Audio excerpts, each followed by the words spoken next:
Imos ver un modelo que se chama función de producción, que explica como que rendemento teñen as empresas a partir dos seus recursos, é dicir, cal é o produto total que van a ter as empresas en períodos curtos de tempo, o que os economistas chaman curto prazo.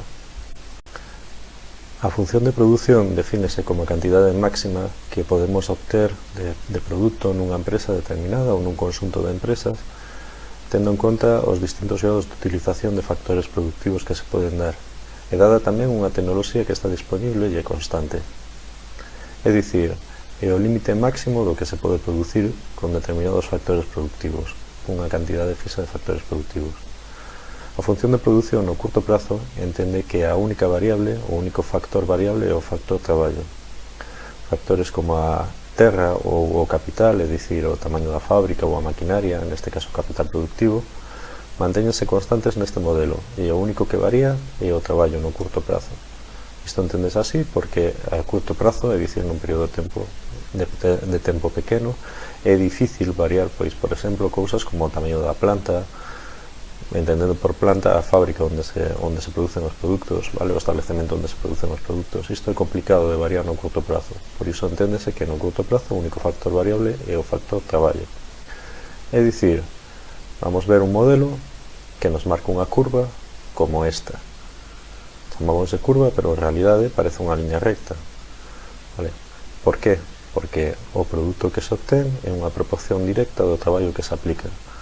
Así, por exemplo, se con unha unidade de traballo pois conseguirse 2 unidades de produto, con 2 unidades de traballo conseguiránse 4 unidades de produto e así sucesivamente. Pero isto é demasiado simplista ata para a economía. Xa sabemos que a economía é a simplificación da realidade, pero bueno, isto é demasiado simplificar. E por que dicimos isto? Bueno, pois porque isto somente sucedería así no caso de que cada traballador adicional que se contrate, cada hora de traballo adicional que se contrate, cada unidade de traballo adicional que se contrate, teña o mesmo rendemento que anterior. E isto non soe pasar desta forma normalmente. Entón, se non pasa desta forma, a forma normal que vai ter a función de produción é esta outra. E por que ten esta forma? Bueno, pois por unha cousa que se chama lei dos rendementos decrecentes. En realidade, primeiro serían rendementos crecentes e logo rendementos decrecentes. Vamos a explicar de que vai isto. Se nós, en lugar de ter un traballador contratado, contratamos 2 traballadores, o normal é que máis que se duplica a produción no primeiro momento. Isto é así por un motivo fundamental.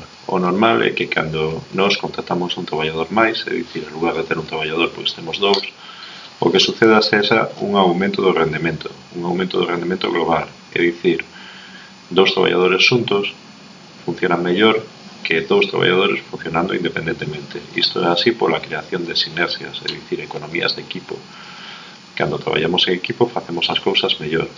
Bueno, e isto pasa ata un certo punto, é dicir, 3 traballadores traballarán moito mellor que 2, 4 traballarán mellor que 3, 5 traballarán mellor que 4, e chega un momento, por exemplo, en que imaginadevos unha cociña que está chea de cociñeiros e metemos un máis. Entón, cando metemos un máis, o que sucede é exactamente todo o contrario, o efecto contrario, que se empezan a estorbar uns a outros. Entón, é cando comezan o que se chamamos rendementos decrecentes nesta gráfica. Así pois, ao principio, como traballamos en equipo, funcionamos cada vez mellor e temos rendementos crecentes, chega un momento determinado en que os rendementos volvense decrecentes.